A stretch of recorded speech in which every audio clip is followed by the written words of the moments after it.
महाराष्ट्र में बनेगा देश का सबसे लंबा शक्तिपीठ एक्सप्रेसवे। यूपी के गंगा एक्सप्रेसवे को पीछे छोड़ेगा आस्था और विकास की नई राह पर राज्य। महाराष्ट्र में बनने जा रहा देश का सबसे लंबा एक्सप्रेसवे। देवेंद्र फडणवीस सरकार ने महाराष्ट्र को दे दी देश की सबसे बड़ी सौगात। ये एक्सप्रेसवे न केवल सबसे लंबा और अच्छा होगा बल्कि ऐतिहासिक भी होगा, क्योंकि ये एक्सप्रेसवे जोड़ेगा महाराष्ट्र की ऐतिहासिक धरोहरों से।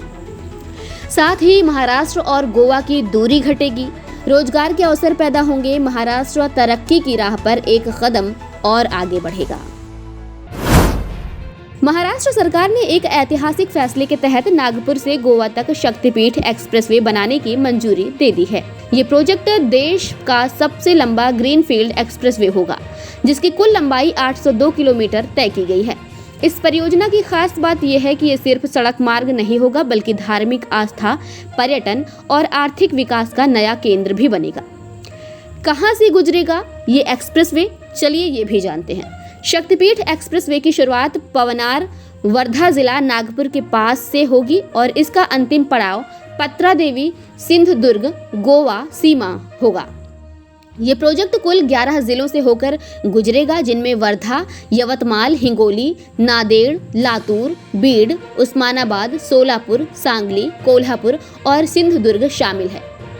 इस प्रोजेक्ट का नाम क्यों रखा गया शक्तिपीठ एक्सप्रेसवे, ये भी बताते हैं आपको।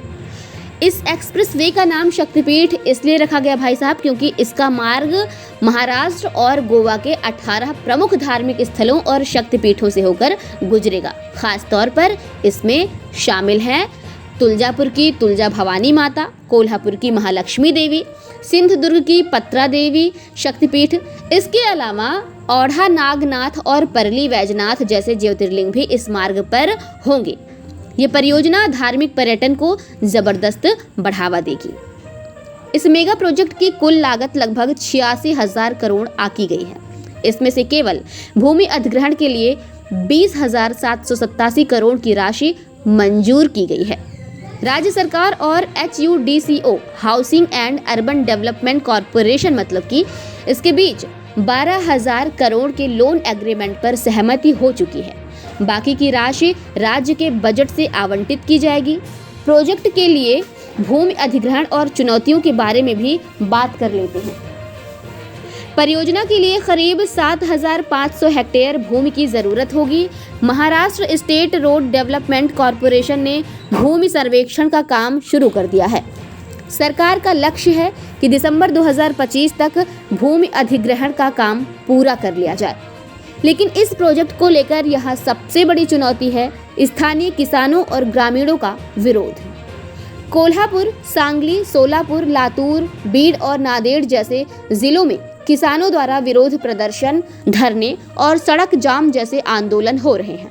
किसानों की मांग है कि उचित मुआवजा, पर्यावरण प्रभाव आकलन और भविष्य की जीविका सुरक्षा की गारंटी दी जाए। कई जगहों पर किसानों ने सड़क किनारे प्रदर्शन, बैठकें और राजनीतिक प्रतिनिधियों से मुलाकातें शुरू कर दी हैं। इस प्रोजेक्ट के क्या क्या फायदे होंगे हम ये भी आपको बता देते हैं।